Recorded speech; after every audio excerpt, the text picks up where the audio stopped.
Welcome to the Stock Market Daily News Podcast. It's Tuesday, March 17th, 2026. I'm here with your 2.5-minute roundup of yesterday's market action and the stories every investor needs to know. Let's kick things off with the big picture. All three major U.S. indexes ended lower as geopolitical tensions and surging oil prices rattled investors. The S&P 500 closed down 1.1%, the Dow Jones shed nearly 1%, and the Nasdaq finished 1.3% in the red. The biggest theme: uncertainty in the Middle East sent oil above $100 a barrel, and market volatility rippled across sectors. Here's what moved the market on Monday and what it means for your portfolio. First up, oil prices remain elevated. Brent crude settled around $102 per barrel, holding above triple digits despite the U.S. easing some sanctions on Russian oil. The reason? Ongoing military conflict has nearly shut down the Strait of Hormuz, a key transport route for global energy. Oil majors like BP and Shell bucked the downtrend, rising as much as 1.5%, while airline and travel stocks tumbled. For investors, energy supply risk is top of mind, with inflation expectations climbing and defensive stocks getting a second look.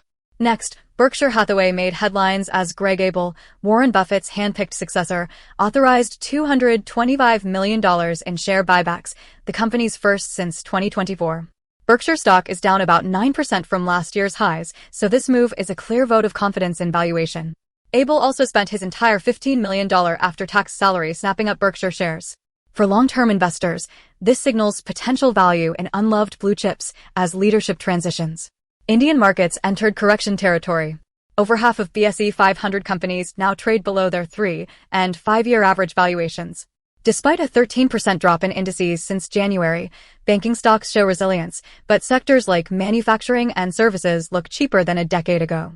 Rising conflict in West Asia, plus concerns about supply chains, are pulling valuations lower, yet some analysts say this could set the stage for longer-term buying opportunities. In crypto, Bitcoin surged nearly 7% last week, outpacing gold and equities. Institutional inflows via new spot Bitcoin ETFs and treasury buying by companies like Strategy helped fuel the rally, even as retail traders took profits. Ether saw strong momentum, too, with major purchases by Bitmine Immersion Technologies. For investors, this reinforces the narrative of crypto as both a risk asset and an emerging safe haven during global turmoil. Finally, supply pressures are slamming sectors from shipping to retail. Fertilizer stocks rose in North America on fears of higher input costs, while shares of automakers like Hyundai and Toyota fell sharply, down over 10% this month, as supply and consumer demand worries grow. U.S. retailers including Nike and Macy's also suffered double-digit declines on Monday because of higher fuel and distribution expenses. To recap, the S&P 500 closed at 4,912, down 1.1%, the Dow at 37,489, and the Nasdaq at 15,498. Markets are watching Middle East developments, Fed interest rate decisions, and upcoming economic data for direction. Don't forget to subscribe for your daily dose of market insights and visit our website for more actionable news and analysis. Stay sharp and stay tuned for tomorrow's update.